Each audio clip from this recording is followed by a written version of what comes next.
invité de la rédaction mbégte la ñuy am tey jii di dalal Chérif Ngaïdo moom mooy coordonnateur national bu gilet rouge bu Sénégal moom nag activiste la doon koo xamante ne dañ koy gis ci front yu bëri mi ànd ak activiste yi di xeex lépp loo xamante ne ak yelleefu doomu aadama la waaye tamit di ñaawlu doxalin boo xamante ne nguuru Sénégal ñi ngi koy doxalee bëri na ci fànn yoo xamante ne am na ci waroo ak ñoom loolu lépp dinañ ci ñëw ak moom waxtaanee ko dinañ waxtaanee aussi tamit actualité bi nga xamante ne bëri na ay points yoo xam ne jamono ji dafa yëngu dinañ ci waxtaan ak moom Chérif Ngaïdo dama lay bàyyi nga nuyoo ak sunu mbokk yi ñu suivre. waaw asalaamaaleykum Moustapha maa ngi lay nuyu di la ziyaare di rafetlu vraiment invitation bi ak opportunité bi nga xamante ni yéen a ñu koy may tout le temps pour ñuy mën di wax ak askan bi nga xamante ni wax dëgg fa yàlla jàpp nañ ne dañ ñoo délégué suñu kàddu même bu dee nekkul délégation boo xamante ni dañ ñu ko jox par vote mais heure bu benn fait amee rek bi nga xamante ni fait sociétal la wala yeneen ak yeneen daanaka le plus souvent dañ ciy joxe suñu xalaat joxe ci suñu point de vue di ñaan yàlla aussi vraiment ñu bañ fi wax li nga xamante ni daal dinañu ci xeebee. Chérif yow yaa jiite gilet rouge doon benn mouvement boo xamante ne ay activistes ngeen démb bàyyi nañ kenn seen i ñoñ moom nitu dëgg la bokk Abdou Karim Gueye xurum xàq ngeen yàgg xeex pour mu génn kaso nouvelle bi naka ngeen ko accueillir bi mu amee liberté provisoire bien sûr. waaw bon nuñ mën a jàngatee affaire bi rek sant yàlla d'abord parce que nit ki moom bu la yàlla tegee nattu li ngay njëkk a def mooy nangu ko d'abord ndax dañu jàpp ne nattu bi nga xamante ni yàlla moo ko tegoon ci suñu kaw camarade Abdou Karim Gueye donc te ñu jàppoon ne depuis le début place am nekkul woon foofu parce que Abdou Karim Gueye defutoon li waroon tax rek muy def 1 mois wala 2 mois de prison donc bu ñu demee tey ba justice sénégalaise bi gis ne war nañ ko mën a bàyyi wax dëgg fa yàlla du ñu def lu dul rafetlu ko mais nag ci li nga xamante ni mën nañ ci jàpp rek di ko ñaawlu mooy arrestation bi parce que ñun ñëpp xam nañ ne Abdou Karim Gueye dañ ko arrêté woon tout juste après benn live bi nga xamante ni defoon na ko mu nekkoon tout juste benn vendredi bi nga xamante ni dañoo convoqué woon le xalif général de Léona Niassène du xalif bi lañ convoqué woon en personne sax mais imam bi lañ convoqué woon mais xalif bi aussi àndoon ci délégation bi ku xam Abdou Karim Gueye nag xam ko ci diine ku xam Abdou Karim Gueye xam ko ci défendre diine l'islam gis nañ ko ci kaawu imam Ndaw bi nga xamante ni yàlla def na ñu téye woon ko fi ci affaire de terrorisme Abdou Karim Gueye porté woon combat boobu noonu donc moom it mu gisoon ne wax dëgg fa yàlla rafetul ci réew bu mel ni Sénégal ñuy dem ba imam di dem di julli ji ñu koy convoqué mu ñaawlu woon ko trop mu génnoon defoon ci benn sortie boobu nag moom moo ko juraloon ñu arrêté woon ko si jëloon ko ci ñu ne woon dafa saaga dafa wax ni. mais est-ce que nekkoo di oyofal sortie bi parce que sortie boo xam ne moo tax ñu bëgg a kaso tamit parfois forme bi ça pose problème. waaw bon xam nga Abdou Karim Gueye lenn rek la wax benn délit rek la def mooy ne nañ leen ubbi jumaa yi.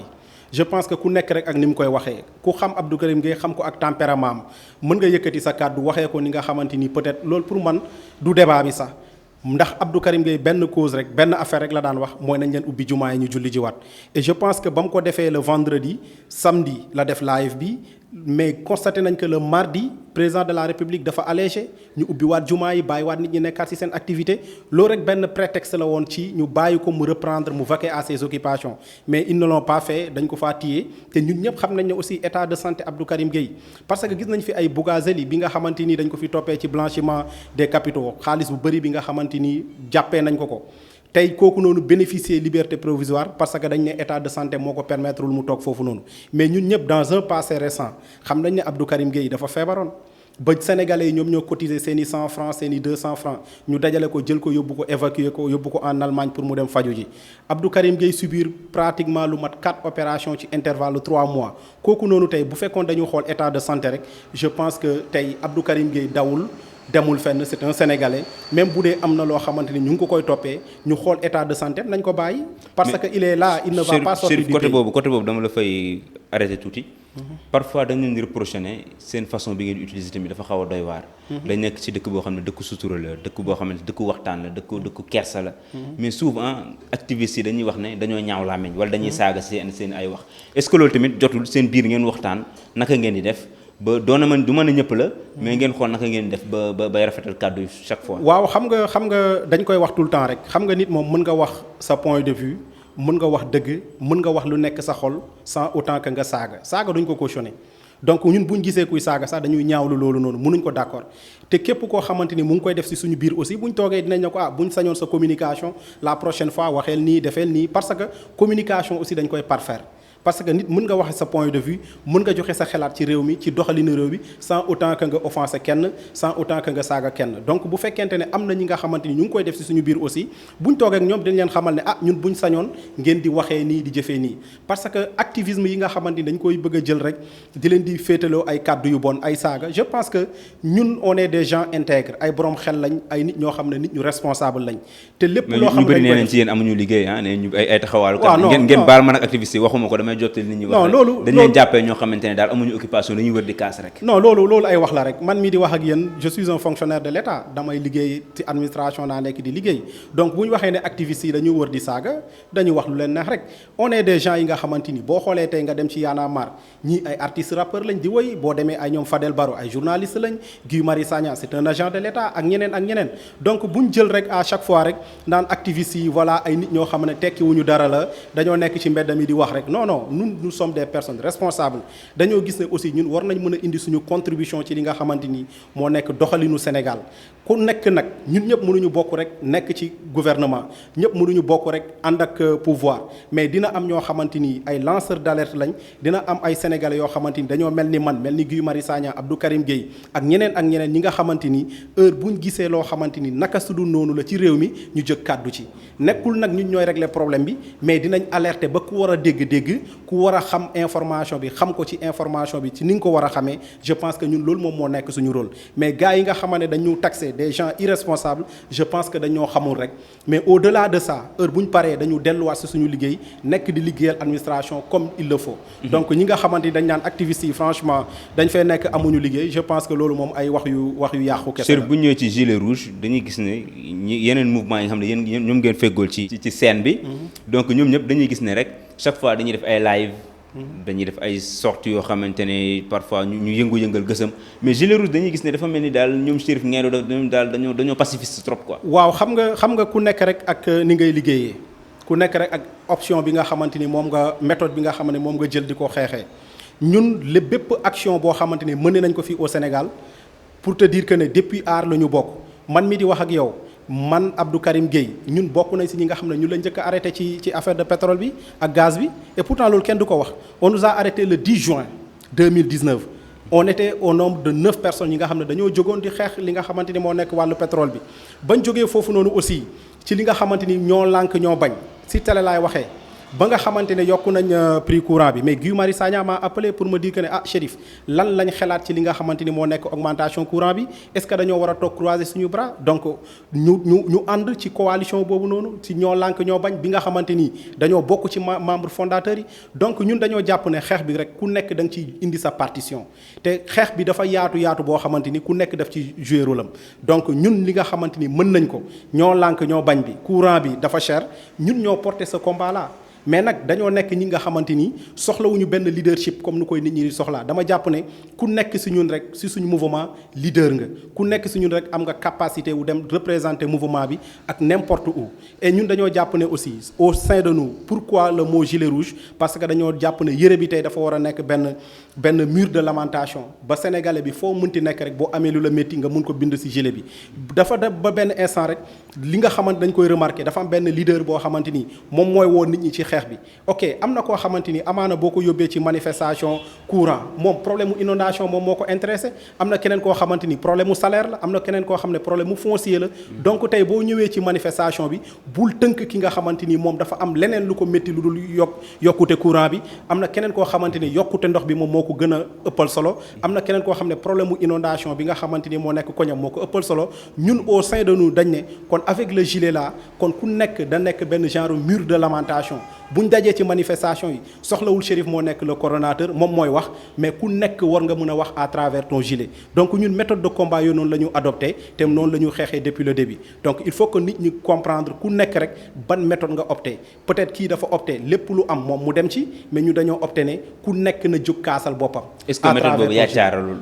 non jaacaarulul parce que tey ñun li nga xamante ni dañoo engagé woon benn xeex bi nga xamante ni moo nekkoon augmentation prix électricité bi ak ñoo lànk ñu nekk ci benn plateforme boo xam ne ñu ciy liggéey mais ñu ciy indi suñu partition lépp loo xamante dañ ko ciy décider dañ ciy toog concerté ñi nga xamante ni ñoo nekk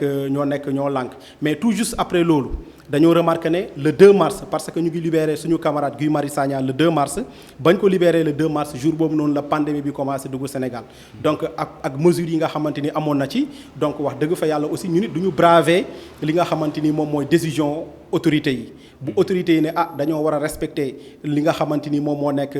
les consignes sanitaires ñun en tant que ay nit yu responsable aussi dañu respecter loolu noonu parce que xeexal Sénégal du jeex xeexal sa réew du jeex donc tey bu pandémie bi demee ba wàññeeku ñu mën a reprendre suñu activité on va le faire comme on le faisait. Chérif Ngaïdo dañuy ñëw ci actualité bi actuellement gis nañ ne saaga yi waa APR daal ñoo nekk ci penc mi. saagante dàq nañ Cissé Lo jëlee nañ assemblée nationale bokkatu ci groupe parlementaire bi yooyu yëpp yow boo koy observer en tant que activiste naka la di def. waaw gàcce la ñuy am rek gàcce la ñuy am bu ñu demee ba ñi nga xamante ni ñoom ñooy suñu dirigeant ñi nga xamante ni ñoom ñooy jiite réew mi wax dëgg fa yàlla ñu leen di dégg ci ay histoire saaga te instant yi ñi nga xamante dañoo nekkoon amoon yeneen priorité tey ñu ngi nekk ci période de pandémie. ñu am nit ñi toog war a xool naka la ñu relancer suñu économie naka la ñuy fexe ba nit ñi nga xamante dañoo nekk ci pauvreté ñu génn ci je pense que question yooyu noonu ñoo ëppoon importance que ñu teg ci benn fait bi nga xamante ni ay Moustapha Cissé Lo saaga na ay def na nii wala def na laa léegi ku xam Moustapha Cissé Lo xam ko ci arrogance parce que Moustapha Cissé Lo rappelez-vous bien en 2019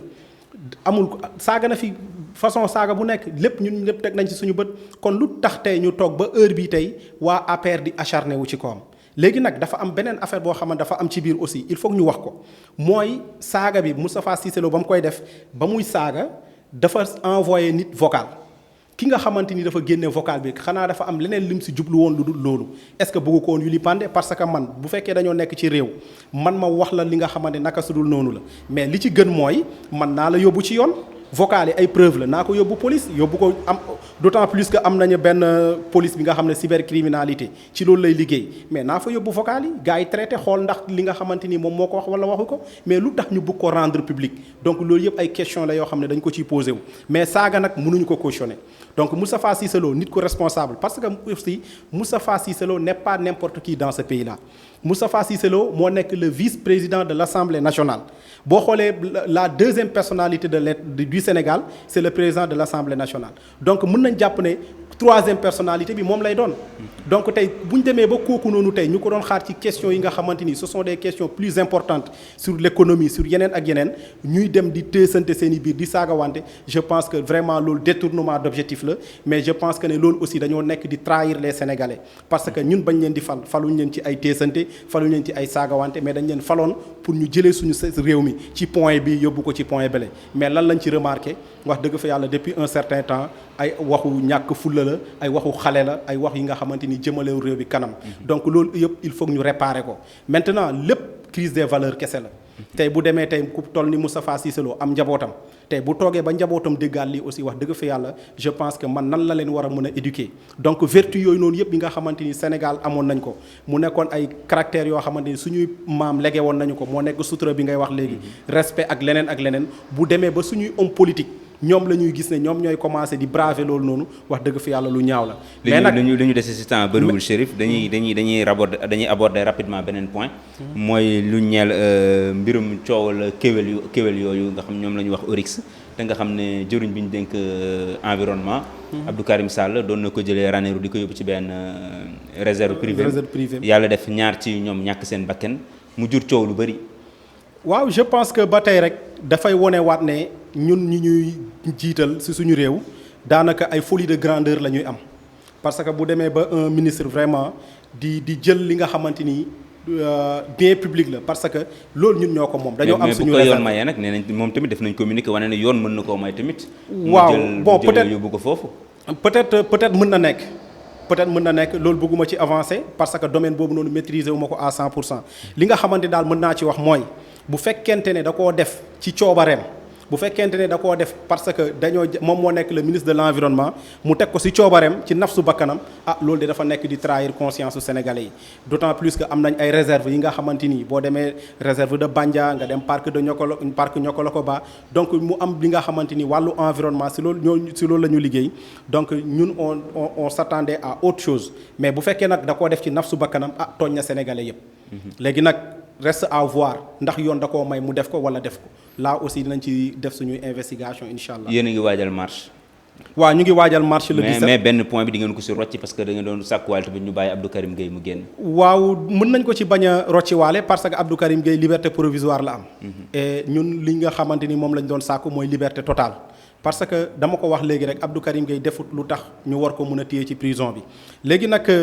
li nga xamante ni moom moo sabab marche le 17 bi parce que ñoo lànk aar lu ñu bokk ak plateforme doy na dañoo réunir woon avant-hier